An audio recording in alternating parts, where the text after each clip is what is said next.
Hello listeners, welcome to ఉష్కెప్ చుప్ Telugu podcast. నా పేరు విజయపల్ల అండ్ మన ముందు ఎపిసోడ్ దొంగ పోలీస్కి చాలా మంచి రెస్పాన్స్ వచ్చింది. కామెడీ, సస్పెన్స్ రెండు బాగున్నాయని అందరూ మెచ్చుకున్నారు. చాలా థ్యాంక్స్ మీ కాంప్లిమెంట్స్కి. ఈ ట్రైలర్లో నా నెక్స్ట్ స్టోరీ డీటెయిల్స్ ఇస్తున్నాను. ఇంకా నేను నేమ్ డిసైడ్ చేయలేదు. సీజన్ 1 ఫినాలే ఎపిసోడ్ కాబట్టి కొంచెం జాగ్రత్తగా రాద్దామని డిసైడ్ అయ్యాను. దీని కాన్సెప్ట్ ఏంటంటే తమస్ గుణం గురించి మెయిన్గా ఎక్స్ప్లోర్ చేసే కాన్సెప్ట్.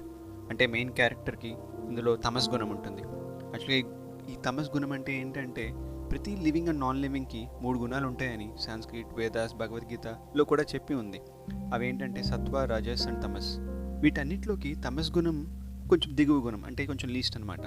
అండ్ ఈ గుణం వాళ్ళ క్యారెక్టరిస్టిక్స్ ఎలా ఉంటాయంటే కొంచెం కోపంగా ఉంటారు, తర్వాత క్రూయల్గా ఉంటారు, డార్క్నెస్లో ఉంటారు, నెగిటివ్ షేడ్స్ ఎక్కువ ఉంటాయి. ప్రతి మనిషిలోనూ ఈ 3 గుణాలు ఉంటాయి. అవి టైం బట్టి, పరిస్థితులు బట్టి, వాళ్ళ ప్రభావాలు బట్టి మారుతూ ఉంటాయి. సో ఈ స్టోరీలో మెయిన్గా మెయిన్ క్యారెక్టర్కి ఒక ముందు ఎలా ఉంటాడు, ఒక సిచ్యువేషన్ వచ్చాక ఇంకోసారి ఎలా ఉంటాడు, ఆ తర్వాత తనకి లైఫ్లో ఒక పెద్ద ప్రాబ్లం వస్తే ఎలా రియాక్ట్ అయ్యాడు అనేది మన మెయిన్ స్టోరీ. పర్టికులర్ గుణాల గురించి వాళ్ళ గురించి నేను స్టోరీలో ఎక్కడ మెన్షన్ చేయను.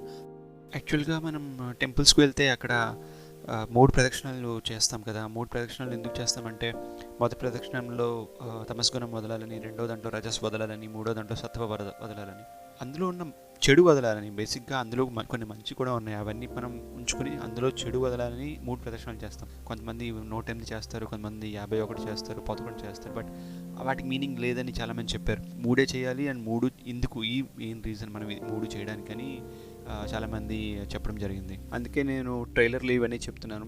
ఎందుకంటే స్టోరీలో అవన్నీ చెప్పుకుంటూ పోతే అది వేదాంతంలో ఉంటుంది. కొంచెం క్లైమాక్స్ ఇంకా సెట్ కాలేదు, అందుకే నేను ఇంకా పేపర్ మీదకి వెళ్ళలేదు. ఇప్పుడు మీకు చెప్పిన దానికన్నా నాకు కొంచెం 20% ఎక్కువ తెలుసేమో వీటి గురించి. బట్ ఇంకా కొంచెం వర్క్ చేసి నేను ప్రజెంట్ చేద్దాం అనుకుంటున్నాను.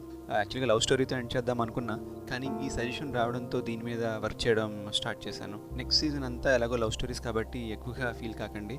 ఫైనల్ ఎపిసోడ్ కూడా లెస్ దెన్ 10 minutes ఉండాలని ట్రై చేస్తున్నాను. Let's see how it comes out. ఇప్పటిదాకా నా స్టోరీస్ అని విని ఎంకరేజ్ చేసినందుకు, మీ ఫ్రెండ్స్ అండ్ ఫ్యామిలీస్కి రికమెండ్ చేసినందుకు చాలా థ్యాంక్స్. ఉష్కెప్ చుప్ ట్విట్టర్ అండ్ ఇన్స్టాగ్రామ్ని ఫాలో అవుతున్నారని ఆశిస్తున్నాను. అక్కడ సీజన్ 2 అప్డేట్స్ అని నేను పోస్ట్ చేస్తున్నాను. ఫినాలే ఎపిసోడ్తో మళ్ళీ కలుద్దాం. మరి అప్పటి వరకు గప్ చుప్.